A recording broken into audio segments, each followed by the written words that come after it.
what's your advice for younger brown girls? I had a boyfriend in high school, and my second boyfriend in university. My name is Neeti. I'm everything self-development, confident brown girl. You can follow me on TikTok and Instagram, and also follow Hamali. So my Instagram handle is @hamali.mystery. And hi guys, we have a special guest today. Look who it is.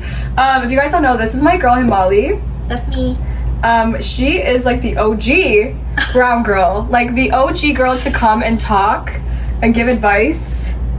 Shit talk, no I'm kidding. I mean, are you kidding though? I feel like you were like the OG, I feel like, brown girl who like came out and was talking about stuff that nobody else would talk about. I definitely think I was like one of the first in that space, because for me it was kind of like, I think that was content I was looking for, and I never really found it anywhere, so I was like, okay, if not me, then who? Yeah. At that point. But yeah. And you were like, I want to be the person. Yeah. The role model. I felt like it's one of those things where I know there's so many brown girls going through the exact same problem, but there's so much like taboo and stigma around certain topics that no one talks about it, and then we all think we're just struggling alone. And I know that's what happened to me when I was growing up, and so I just didn't want that happening to other people. And for me, I was like, okay, well, I have this amazing platform, I have such a good following that is loyal to me and is kind to me and just like has given me, I guess, this platform to be able to express myself and love me authentically, that I was like, why not do this to kind of give back and start these conversations and make sure people don't feel so alone, because otherwise, like, why am I calling myself an influencer? Yeah, if you're not actually helping people. Exactly. Yeah. And I mean, like, there's definitely a bunch of different ways to help people, but I feel like for me specifically, this was the one that resonated the most with me. You know what I mean? Like, okay, wait, first off, I want to ask you something. You just made me think of. You said that you wanted to be the brown girl that was out there talking about all these topics. Yes. Did you have anybody who you felt inspired you, or nobody? Oh my god, that's a good question. You know what? It wasn't any particular person. It was, I think I got just like radicalized from TikTok. It happened all around the time of like me wanting to use my platform to this extent. I was talking about like things like mental health and that stuff a little bit prior to 2020, but when 2020 hit, and I got on TikTok and the whole BLM movement started happening, I think that's when it just really hit me. So it wasn't like a particular person. I would say it was like more a moment in time where I was like, wow, people are using their platforms to speak out about certain things that they're passionate about and that mean a lot to them and that are actually changing lives. And I think that just inspired me to want to do the same and be authentic and share my story so that other people know that they're not alone. You know? So I feel like you really were the first person then. Like you were inspired by movements, but there wasn't like a token brown creator. Not someone I particularly looked at. I'm sure there was to some extent, but just not someone I specifically looked at. For me, it was like the type of content I was looking for. I didn't really see it. You saw a gap. Yeah, and I also don't know if any of these platforms like were pushing out that type of content too. Like especially in the Instagram era, everything was very like put together and aesthetic, and like people weren't as raw and vulnerable, whereas when it came to TikTok, you got that vulnerability. So it didn't even necessarily have to be someone talking about very, I guess, even traumatic things or generational trauma or whatever, but it was that authenticity, that rawness that came out. And I saw that in creators like Shadi Cynthia, or like just creators like that were on TikTok, that blew up on TikTok, that were just so their like purest form of self and like unapologetically them. That's what I wanted to do too. But for me, I wouldn't say I have a big personality in the sense of I'm like super funny and like in your face in the camera. I have more of a witty personality, and I feel like for me it was showing up as my authentic self was talking about these things that meant a lot to me. You know what I mean? Yeah. And so you talked about topics like, I know you've talked about like mental health, you talked about PCOS, am I correct? PMDD. You talked about body image. I feel like you talked about like showing cleave. Yeah, I have a video on that? I talk about showing cleavage all the time. Yeah, I'm like, I've seen that. My prized possession. No, I'm kidding. No, but can I have some? Like, for real. Girl, you have some. Let's be real. So obviously you probably got a lot of like backlash just because South Asian community is so, a lot of these topics are taboo. Like mental health is taboo, body, showing skin is taboo. You talked about your parents openly. Yes. I think you talked about moving out. I saw you had a YouTube video about moving out with your husband. Yes. Before you guys were married. Yes. And so you obviously, I'm sure, got backlash. Tons. I feel like my like whole life has been just a ton of backlash, but it's been interesting because I feel like over time none of those things mean anything.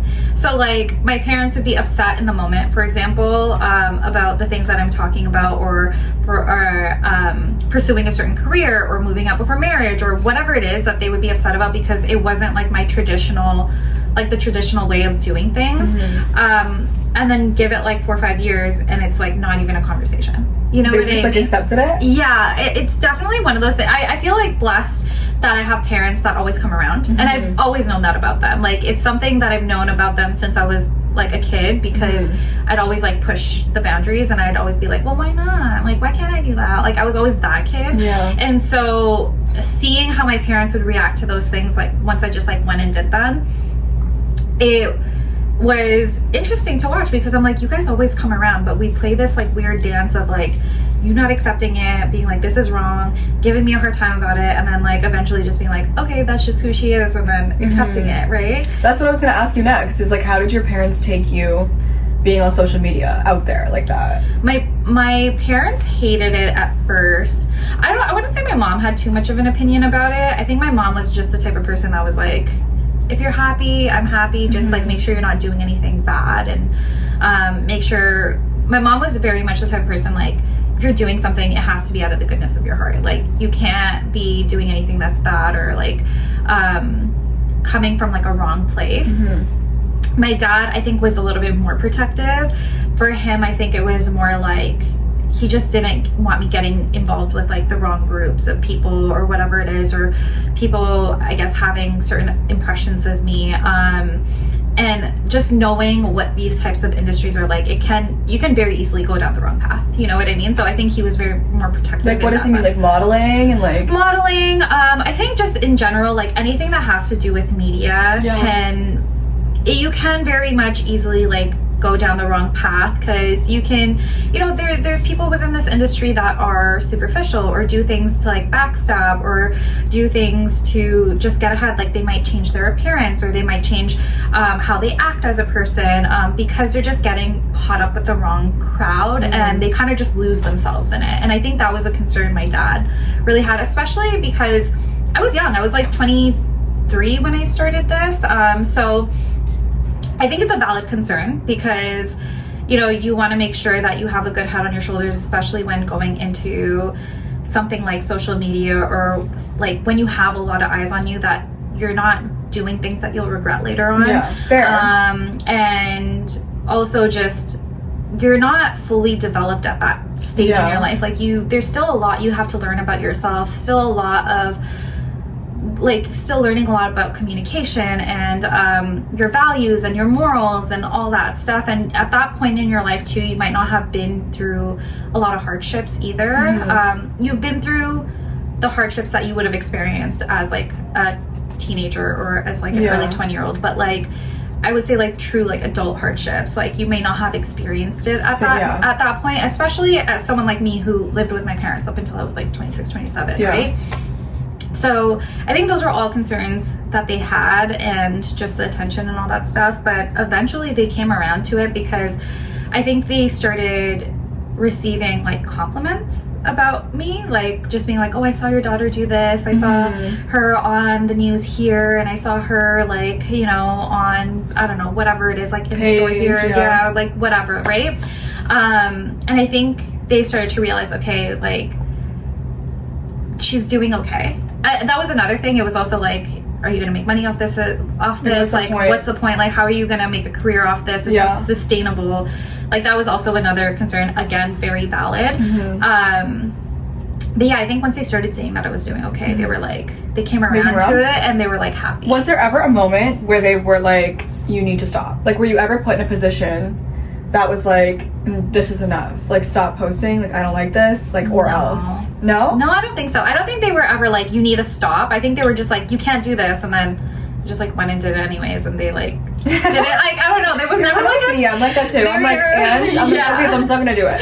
Exactly. I'm like, did your parents ever like have that conversation with you? Because I don't think it was ever a hard stop, like you must stop this right now or we're gonna like disown you. It was like, I don't like that you're doing this. And then and then I'd be like, okay, and like, what are you gonna do about it? Like disown me? Exactly. That's exactly how it was for me, because again, it was like I was blessed enough to have parents that like I knew they loved me more than to disown you. Exactly. Which is like, okay, that's good. One thing I was gonna say is my mom, actually, now that I think about it, my mom was very against it. Yeah? To the point where she unfollowed me. My parents don't have social media. Oh, okay, so mine do. And like to the point where like she told me like, I unfollow you and I don't follow you on TikTok because I don't want to see it. And she's like, it makes fair. She was like, it makes me sad. Like her reaction to things was like, people send me your stuff and it just makes me sad. Honestly, that's fair though. I guess my situation's a little different because my parents aren't on social media. Mm-hmm. So it's not like they consume all the content that I'm putting out. Yeah. Did your mom, I assume your mom used to follow you. Yeah. She calls me out again. We're okay. But there was like a period of like a good year where she just like didn't. She's like, I don't want anything to do with it. And so what made her follow you again?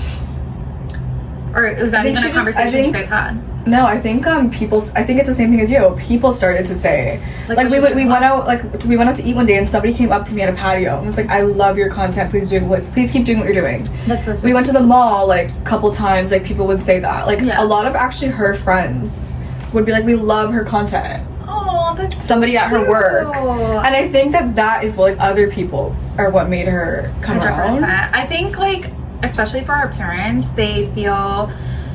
They're just so worried about what people are going to say that if they start hearing people say like good things, they're just like, okay, maybe it's not so bad. Mm-hmm. You know what I mean? And because it's not something obviously they're used to, I think they need that extra validation from other people, which is annoying because it's like, you shouldn't need it. You shouldn't need it. But I also get how they grew up and like the extreme pressure they were under to follow like rules and be traditional and all this stuff, like especially for me, like I grew up with my grandma, right? Like my grandma lived with us and she was like super traditional, and so me even like going out and blah blah blah and doing like dressing how I went and all this stuff was like, it was so out of the norm, and my parents letting me do that was their way of being more liberal. Like they didn't love it, but it's not like they stopped me, you know what I mean? Like they'd still talk to me about it, but they never were like, I'm gonna disown you. I'm not like, I don't like this. If you do this, then XYZ is gonna happen. Like they never like threatened. Yeah. Which is good. And I think that was their way of kind of stepping out of their comfort zone. And now that I'm like in my 30s and I think my parents see that I'm doing okay, and that I'm happy and that people like love my content and I'm getting all these opportunities and like people are coming up to them and just like saying all this good stuff, like I think they're just like relieved that everything's going okay and that I'm happy and I'm doing good and I'm making money. Yeah. But I don't think that was the case in my 20s. I think my 20s were just like a shit show of like constant battling. And because you started at 23. Yeah. And I was going to say I started at 23. Yeah. 22, 23. Yeah. And I'm like, so I kind of see what you're saying, especially because you're still figuring it out. And then like, it looks like you're going off path. Yeah. Especially in the beginning when you're not getting brand deals, you're not making money. Yeah, exactly. So what would you say like to, let's say, a younger South Asian brown girl who wants to do something, whether it's influencing, it's modeling, something that's taboo, and their parents are not on board? My whole thing is that I think you should pursue whatever makes you happy. I think what my mom taught me is really like what both my parents have taught me, was as long as you're doing it with good intentions. I think that part is what really will make the difference for you and help you stay grounded within an industry that is not necessarily so traditional, because usually like I guess maybe I'm just speaking more so to like media, like modeling, it's like influencer, acting, whatever it is.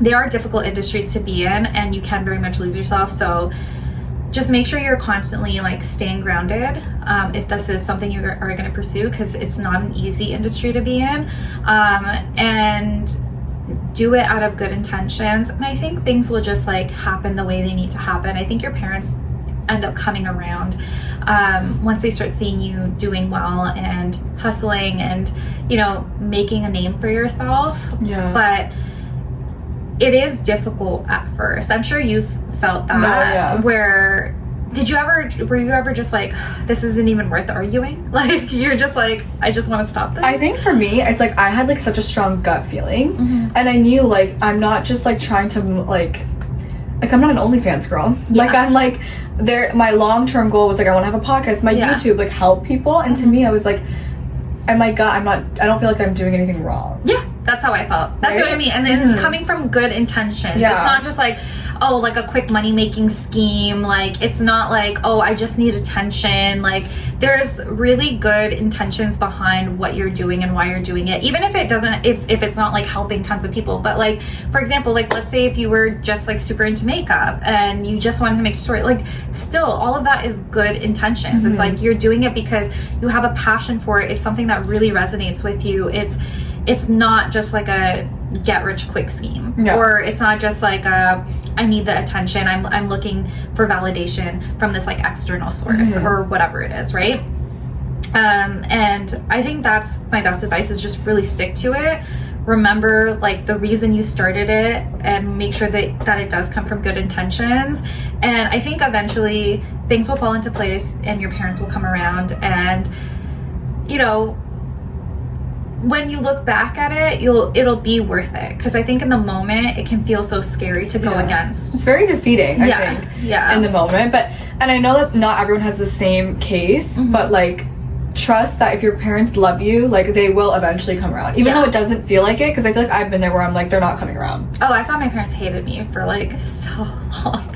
I was just that makes me so sad when you say that. Like the least favorite child. I don't think they like hated me, but I also don't think they liked me. Does that make sense? No, I feel like I think cause it was, you know what it was? I was definitely their difficult child. I was definitely the one always like, even though I wasn't doing anything crazy, it was not traditional. And I think that it was just hard for them to accept that, or especially coming from such a traditional background, and then also having two sisters that... Are you the middle? Yeah.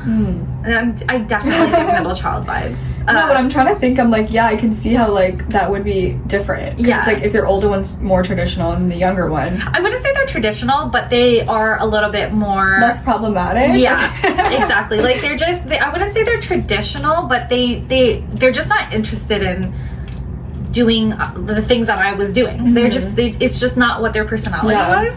Like for example, like going out, like going clubbing, like going out with their friends, like they were just a little bit more introverted. They were just more homebodies. Like naturally that was their personality, so it was never an issue for them. And so it's probably harder because your parents are comparing you to them. Yeah, definitely, because especially to my older sister. My younger sister is much younger than me.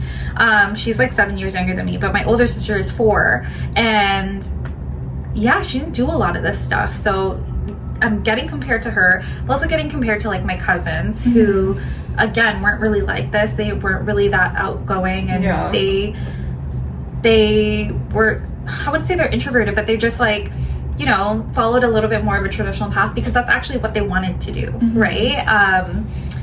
And getting those comparisons, I'm sure it was hard for them, just being like, okay, this is the first time I'm navigating something like this. I don't really know any other parents or whatever kids that are like doing the same thing. Yeah. So how do I deal with this? Can I say something? Yeah. I feel like the way you speak about your parents though is you have a lot of compassion. Yeah, that's from like fucking years of therapy though. That's I'm actually like admiring it, because I'm like, the way that you approach, like there are girls who would come out and trash, and I know that you don't trash your parents because I've seen your content, but I'm like, you're very like, you'll just not justify it, you will understand their perspective, and always like you're making sure I understand their perspective too. Yeah, which is good. I feel like I want to make sure of that, because I feel like for me, I know my parents are good people, but it's really hard when you've come from such a strong conditioning for them to come out of that conditioning.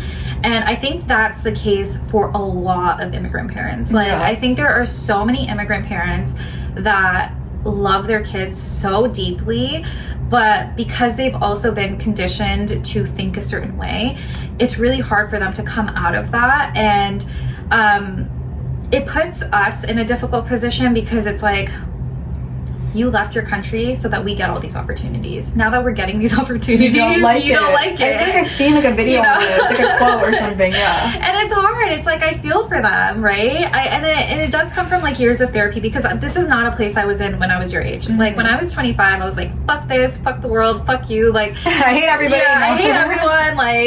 Like, why does it have to be so hard?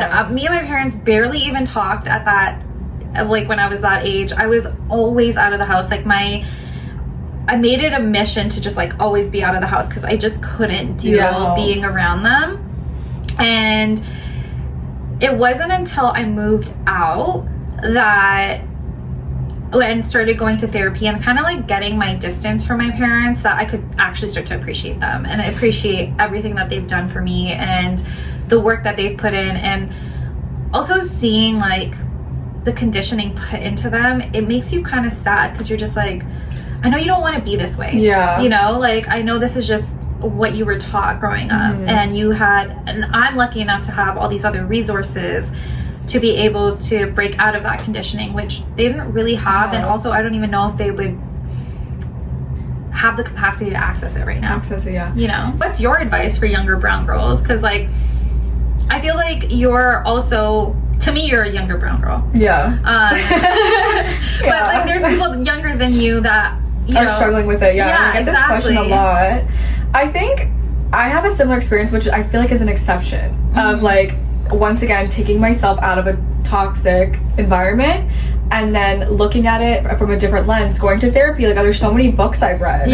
I just read Adult Children of Emotionally Immature. Have you read it? That radicalized me. That changed me. That was the book that put so much shit into perspective. Literally, you know, I read this 2 months ago and it's changed my life. Same. It was definitely... I need to talk to you about this book after. Because it was, if you guys haven't read it and you're struggling with your relationship with your parents, highly recommend it. It's called Adult Children of Emotionally Unavailable Parents or something? Immature parents? Immature parents.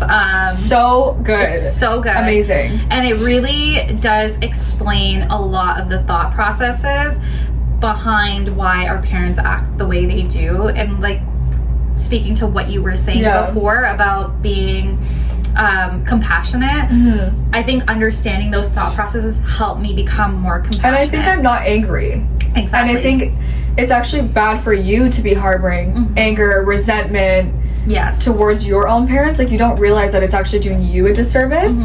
And so I felt like reading this book and just kind of like understanding where they're coming from, and like in most cases they don't have bad intentions. Exactly. That changed me. Okay, I want to talk about your husband. We want to talk about dating.